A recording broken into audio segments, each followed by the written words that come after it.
Renaissance se serait bien passé de cette affaire.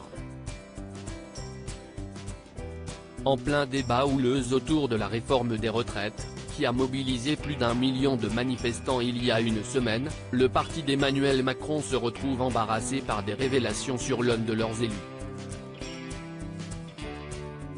Emmanuel Pellerin, député de la 9e circonscription des Hauts-de-Seine, vient en effet de reconnaître avoir possédé et consommé de la drogue lors de son mandat. Dans un article publié mercredi, Mediapart écrit que l'élu a consommé de la cocaïne avant et après son élection en juin et qu'il a reconnu cet usage illégal auprès du site d'information. Après avoir justifié une consommation occasionnelle, entre 2020 et fin 2021, par des difficultés personnelles et familiales, l'avocat de 52 ans a admis avoir repris de la drogue le week-end de son investiture en juillet dernier. Après, c'était terminé, assure-t-il. Des révélations qui ont poussé le tribunal de Nanterre à ouvrir une enquête préliminaire pour usage de produits stupéfiants. Une première enquête, pour provocation directe d'un mineur à l'usage illicite de produits stupéfiants, avait été classée sans suite faute d'éléments caractérisants en septembre dernier.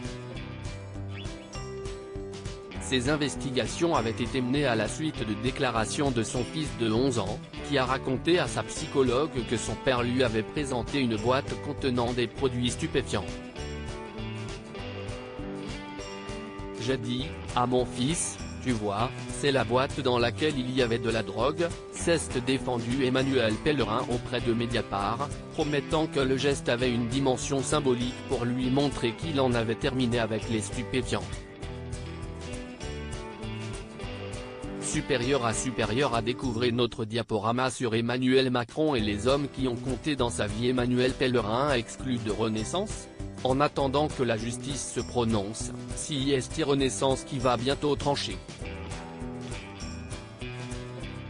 Lundi, l'exclusion du député sera examinée lors du bureau exécutif, a annoncé le parti de la majorité. Si les faits sont avérés, il porte gravement atteinte à l'image du Parlement mais aussi du parti dont il est adhérent, a indiqué le porte-parole des macronistes, Loïc Signor. Stéphane Séjourné, secrétaire général du parti, proposera son exclusion immédiate. Crédit photo, Stéphane Le Mouton.